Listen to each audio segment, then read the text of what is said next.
Welcome to the Lead at the Top of Your Game podcast, where we equipped you to more effectively lead your seat at any employer, business, or industry in which you choose to play. Each week, we help you sharpen your leadership acumen by cracking open the playbooks of dynamic leaders who are doing big things in their professional endeavors. And now your host, leadership tactics and organizational development expert, Karen Farrell-Rhodes.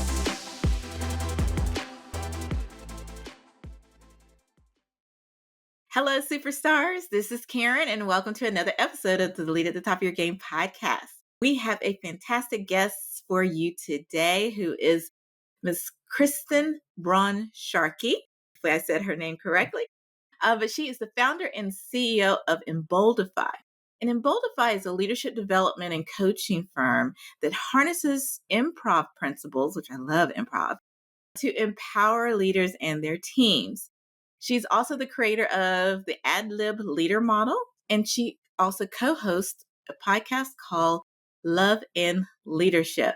I cannot wait to hear more about her story, but welcome to the podcast, Kristen. Thank you. I'm so excited to be here. Oh, that is awesome. Well, I can't wait to delve deeper into your background and your thoughts on using improv to grow leadership skills. But before we go there, we'd love to learn just a tad bit about you personally. So for just as much as you feel comfortable, would you mind giving us a sneak peek into your life outside of work? Yeah, for sure. So I live in the San Francisco Bay Area with my husband, who's also my podcast co-host, and Nice. our two cats. And we also have a baby on the way. So, so yeah. And I would say my primary hobby does kind of bleed into the work stuff, which is improv. But in addition to it being a central part of the work I do, I also really enjoy performing. And I have a group that I perform regularly with in San Francisco. So it's a lot of fun. Really? Impressive. Well, I can't say I'm a performer, but I love to run my mouth. I'm very chatty. And you know what? I did take a few improv classes because back when I was at Microsoft and we had our global HiPo program, high potential leadership program, we used improv as some of the curriculum in Nice. what we did. And we've used it at many leader conferences or offsites and things like that. So I do understand the power and value it.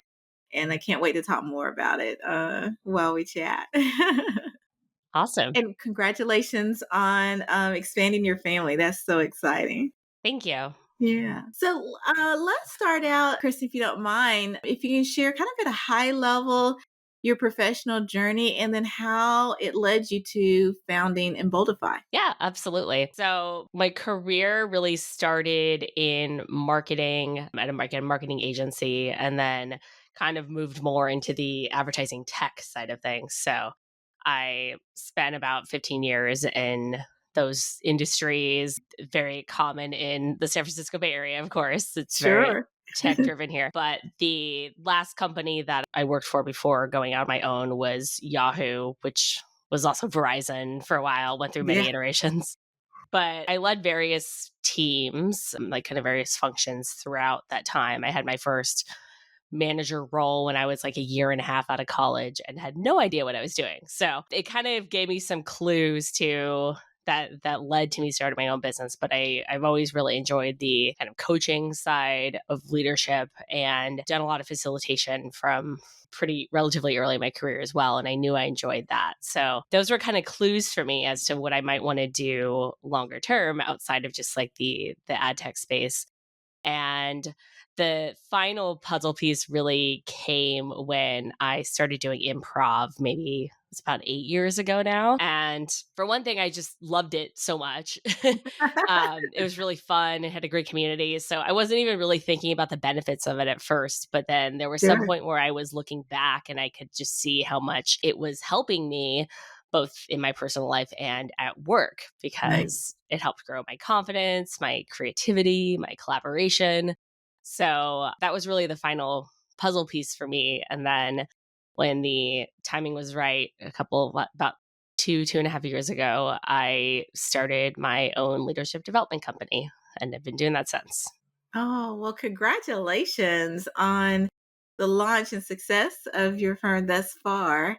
And like I said, I truly do know the value in it. And sometimes people are very hesitant to go through improv classes or those exercises that are infused in whatever you're teaching. But I always say give it a try, because once you try it, it unlocks things that you did not know or talents you did not know you have. And to your point, it does raise your confidence quite a bit, because it's a safe space to experiment, and be creative. So I love that. Absolutely. Yeah, I always have to give disclaimers at the beginning of a workshop. It's like, I'm not going to put you on the spot and make you. Yeah, because they're like one foot out the door, right? When they Yep. figure out what's going on. Like, it's okay. You're going to be in small groups. It's going to be fine. I It's gonna be promise. good. It's not as scary as it sounds. Yeah.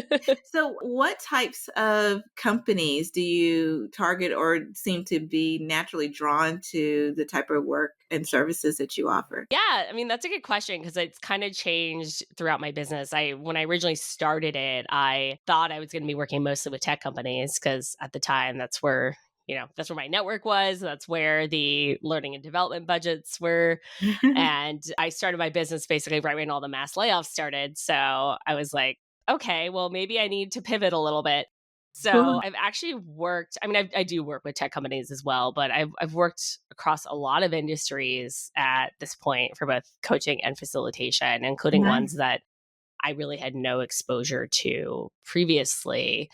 And I found it really applies across industries, which is Yeah, really fun. that is awesome. And so let's talk a little bit more about your model, because I really want people to kind of understand it at a concept level, and then maybe give an example of a experience or how it does help people grow their confidence and leadership skills. Yeah, absolutely. So the AdLib leader model, there's 5 components of it. So the one at the center is presence. And I think it's kind of funny that we use the word presence for being present, but it's also used with like executive or leadership presence. So I like to say that like leadership presence starts with being present, because Yes, that's really the foundation of everything with improv. If you're not present in the moment, if you're not listening, you're going to miss really critical things. If you're too much in your head and not focusing on the moment, like it all just kind of falls apart. So,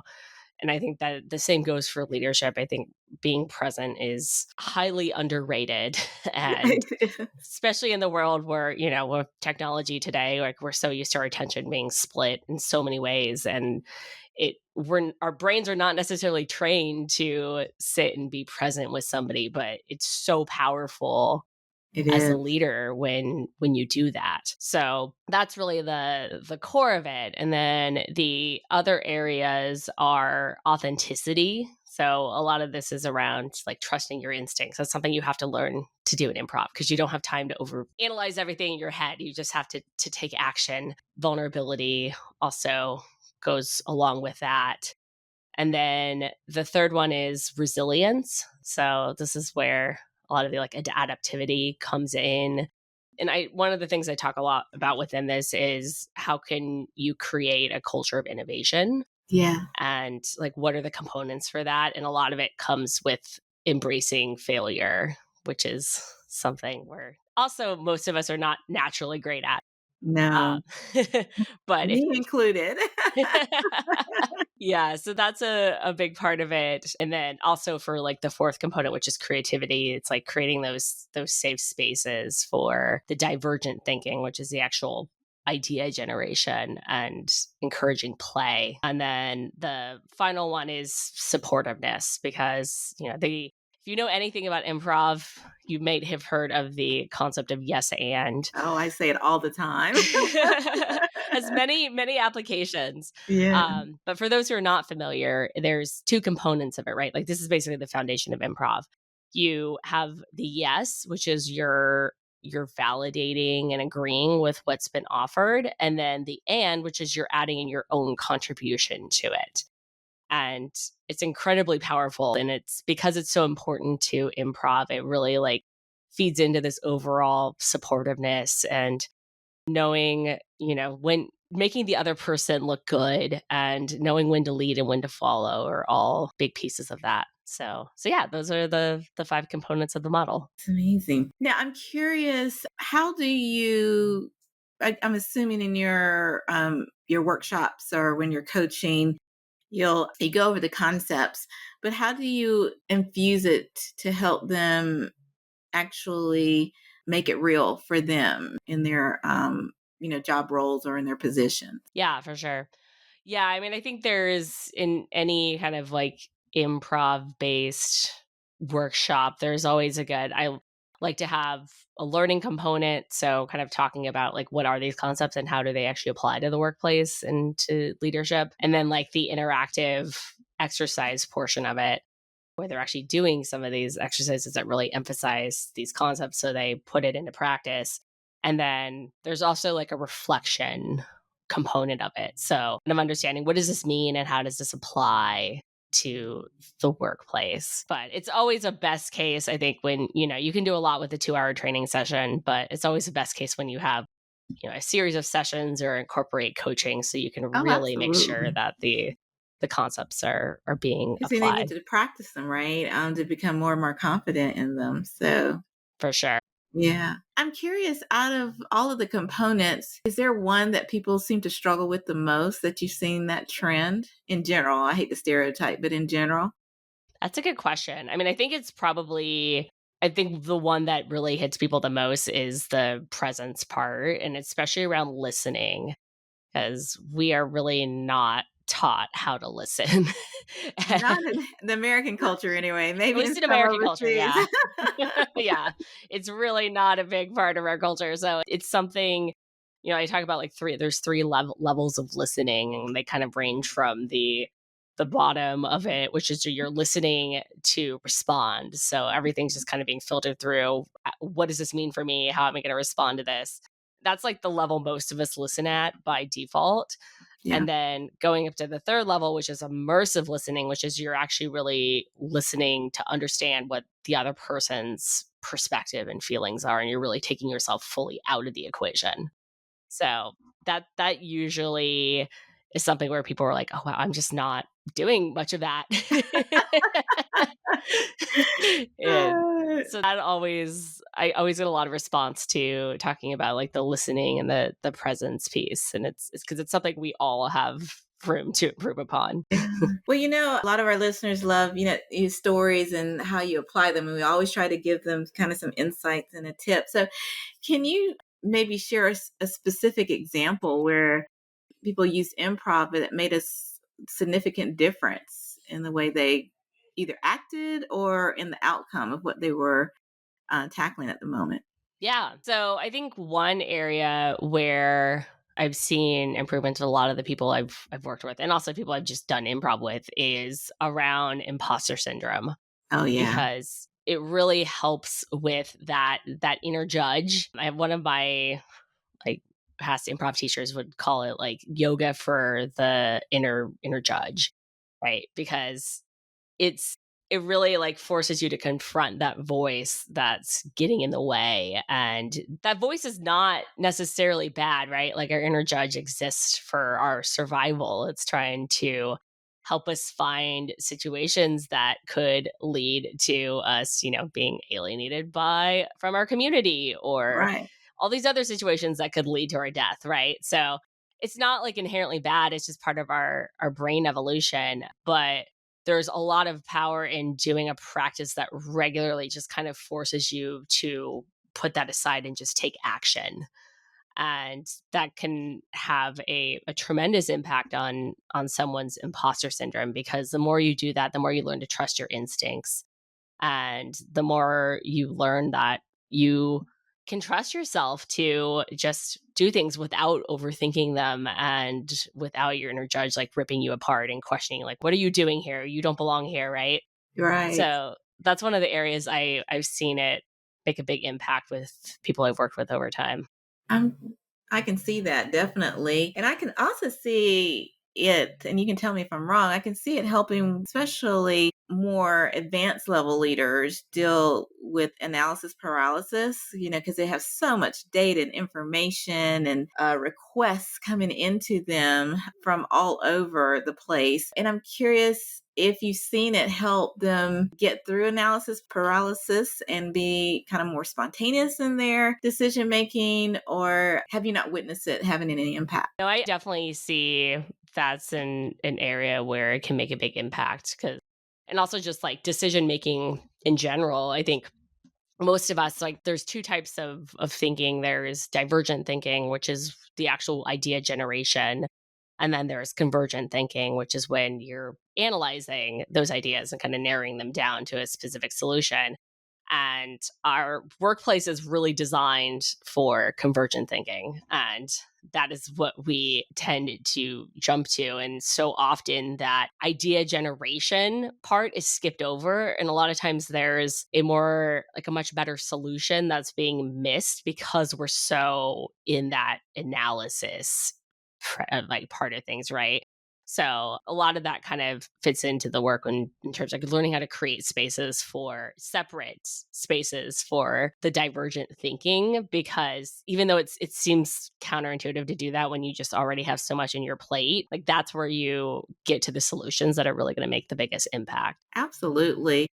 And because I do have experience in running design thinking workshops and hackathons and things like that, it doesn't have to take, a month to do it, right? You can do that type of thinking in a very short period of time and have some amazing ideas For sure. coming out of that. The key is Definitely. you just need to like allow a dedicated separate space for it, That's because right. if you allow them to mix, the conversion thinking will always win. I think we've all been Always. in the brainstorms where it's like there's no bad ideas, and then you get 5 minutes in and somebody starts questioning one of the ideas that comes up, and it's just Right. the like generative divergent thinking is just gone at that point. Just It'll be it killed is. by You it. got to carve out that space and not let anything into that space, right? When Yep. you're having it. Takes discipline. It does a lot, of which sometimes I have and sometimes I don't, to be honest with you. But I mean, but I yeah. know the importance of it, having to have to taught it. I'm curious. What is one of the biggest misconceptions people have about improv, using improv in develop, in your opinion? Yeah, I think the one of the biggest things I encounter is people associate it with comedy and as like a linear connection, which, it's not. That is a component of improv, but there's a lot of different types of improv. And there's also like great improv doesn't necessarily need to be funny. And there's a lot of components to and a lot of benefits of improv that go beyond just the comedy part of it. And I think that also causes a lot of people to exclude themselves from it because they're like, oh, I'm not like a funny person. So Right. why would I do this? And there's so much more to it. I think the things that are funny are tend to be the more organic things that come from developing improv skills, and often are mistakes. Honestly, mistakes are like the funniest things that often that happen, versus if you have somebody coming in with like, oh, like I have to be funny, and they're trying to force it to be funny. Force it. That's Yeah. the stuff that's not funny. So I think a lot of that's probably like one of the biggest misconceptions, is kind of helping people understand, no, this isn't just about being funny. Like there's organic comedy that will come out of this, but it really starts with like the core foundations, and then you go from there. No, that makes a lot of sense. Yeah. Noting that you're also a coach, and I'm assuming you do both one-on-one coaching as well as group coaching. Is that a Yes, big and assumption? team coaching Okay, and team as coaching as well. well. Yeah. What are some of the more common leadership challenges that you're seeing, or trends that really pop a lot in the conversations? Yeah, I mean, it's so interesting right now because I feel like there's uncertainty is just bleeding through everything right now. Yeah. And, there's so many people who are afraid for their jobs that, 5, 10 years ago, that was not a thing. And Right. so I think that learning how to, like lead effectively in this period of extreme uncertainty and volatility, like VUCA, right? Yeah. Like it's definitely the theme right now. And I think that's actually where one of the areas where improv really excels, fortunately, is like teaching you how to take action and trust your instincts and not let yourself get paralyzed by uncertainty. But it is definitely in the atmosphere and definitely impacting teams across many industries right now. Yeah.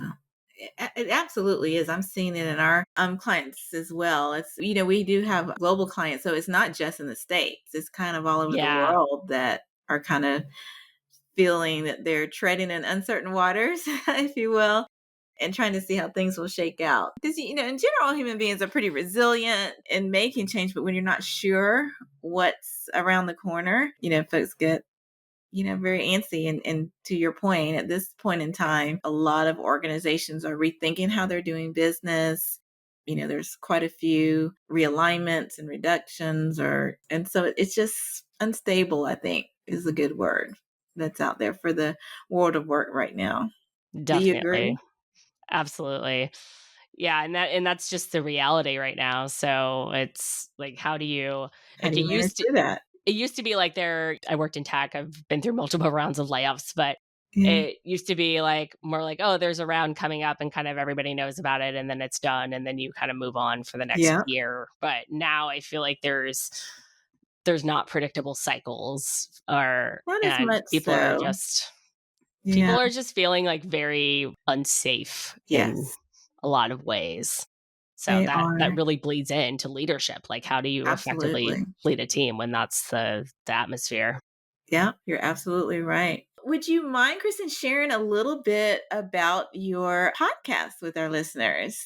Yeah, I would love to. So I host a podcast called Love and Leadership, and I co-host it with my husband, who has a background in like hospitality. He's an executive director at a senior living community.